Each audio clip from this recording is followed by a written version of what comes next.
पुराण भगवान शंकर और माता पार्वती की लीलाओं पर आधारित है। शिव पुराण में शिव अवतार, पार्वती, गणेश और कार्तिकेय की कथाओं के साथ ही व्रत और त्योहार का महत्व और जीवन संबंधी अचूक उपाय का वर्णन मिलेगा। शिव पुराण शैव पंथ और उसके उपपंथों का मुख्य धर्म ग्रंथ है। आओ जानते हैं इसकी 10 रोचक बातें। 1. विचार और ज्ञान से महत्वपूर्ण कल्पना। शिव पुराण के अनुसार भगवान शिव कहते हैं कि कल्पना ज्ञान से महत्वपूर्ण है। हम जैसी कल्पना और विचार करते हैं वैसे ही हो जाते हैं। सपना भी कल्पना है। शिव ने इस आधार पर ध्यान की 112 विधियों का विकास किया। अतः अच्छी कल्पना करें। 2. एकेश्वरवाद और द्वैतवाद। और ऐसा कहते हैं कि शिव पुराण की मूल विचारधारा एकेश्वरवाद और द्वैतवाद की है, जबकि विष्णु पुराण अद्वैतवाद का समर्थन करता है। 3. शिव संहिता। शिव पुराण में ही प्रसिद्ध विदेश्वर संहिता, रुद्र संहिता, शतरुद्र संहिता, कोटिरुद्र संहिता, उमा संहिता, कैलाश संहिता, वायु संहिता पूर्व भाग और वायु संहिता उत्तर भाग है, जिसे पढ़ने का बहुत ही महत्व है। शिव पुराण की संहिताओं में शिव के रूप, कार्य, अवतार आदि की महिमा के वर्णन के साथ ही ब्रह्मांड तत्व का ज्ञान मिलता है। 4. शिव की महिमा। शिव मृत्यु के देवता हैं, संहारक हैं, वैरागी और योगी हैं। इसीलिए दोनों ही पुराण में अलग अलग विषयों को समेटा गया है।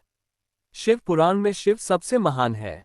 शिवजी को केंद्र में रखकर सृष्टि, उत्पत्ति, पालन और संहार के ज्ञान के साथ ही मनुष्य के धर्म कर्म को समझाया गया है। 5. शिव का समय। शिव पुराण के अनुसार सूर्यास्त से दिनस्त तक का समय भगवान शिव का समय होता है, जबकि वे अपने तीसरे नेत्र से त्रिलोक के तीनों लोक को देख रहे होते हैं और वे अपने नंदी गणों के साथ भ्रमण कर रहे होते हैं।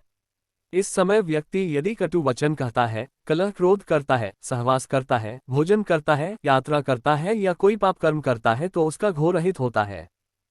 6. शिवरात्रि या महाशिवरात्रि। शिव पुराण के अनुसार शिवरात्रि और महाशिवरात्रि का व्रत करने से व्यक्ति को भोग एवं मोक्ष दोनों ही प्राप्त होते हैं और महान पुण्य की प्राप्ति होती है। पुण्य कर्मों से भाग्य उदय होता है और व्यक्ति सुख पाता है। 7. खुद ले जिम्मेदारी। शिव पुराण के अनुसार कोई भी कार्य या कर्म करते वक्त व्यक्ति को खुद का साक्षी या गवाह बनना चाहिए कि वह क्या कर रहा है। अच्छा या बुरा सभी के लिए वही खुद जिम्मेदार होता है। उसे यह कभी भी नहीं सोचना चाहिए कि उसके कामों को कोई नहीं देख रहा है। यदि वह मन में ऐसे भाव रखेगा तो कभी भी पाप कर्म नहीं कर पाएगा। मनुष्य को मन, वचन और कर्म से पाप नहीं करना चाहिए। 8. शिव पुराण का पाठ। शिव पुराण का पाठ करने से सभी तरह की मनोकामनाएं पूर्ण होती हैं। निसंतान लोगों को संतान की प्राप्ति हो जाती है। शिव पुराण का पाठ करने के समस्त प्रकार के कष्ट और पाप नष्ट हो जाते हैं और जीवन के अंत में उसे मोक्ष की प्राप्ति होती है।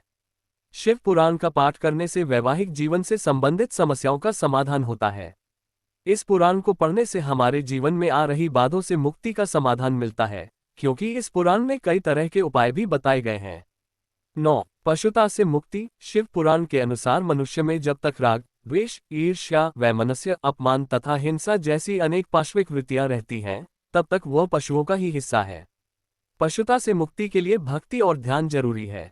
भगवान शिव के कहने का मतलब यह है कि आदमी एक अजायब घर है। आदमी कुछ इस तरह का पशु है जिसमें सभी तरह के पशु और पक्षियों की प्रवृत्तियां विद्यमान हैं। आदमी ठीक तरह से आदमी जैसा नहीं है। आदमी में मन के ज्यादा सक्रिय होने के कारण ही उसे मनुष्य कहा जाता है, क्योंकि वह अपने मन के अधीन ही रहता है। 10. संसार और संन्यास। इस पुराण में संसार के साथ ही संन्यास को भी साधने की जानकारी मिलती है, इसीलिए इस पुराण को पढ़ा जाता है। शिव पुराण के अनुसार संसार में प्रत्येक मनुष्य को किसी न किसी वस्तु, व्यक्ति या परिस्थिति से आसक्ति या मोह हो सकती है। यह आसक्ति या लगाव ही हमारे दुख और असफलता का कारण होता है। निर्मोही रहकर निष्काम कर्म करने से आनंद और सफलता की प्राप्ति होती है।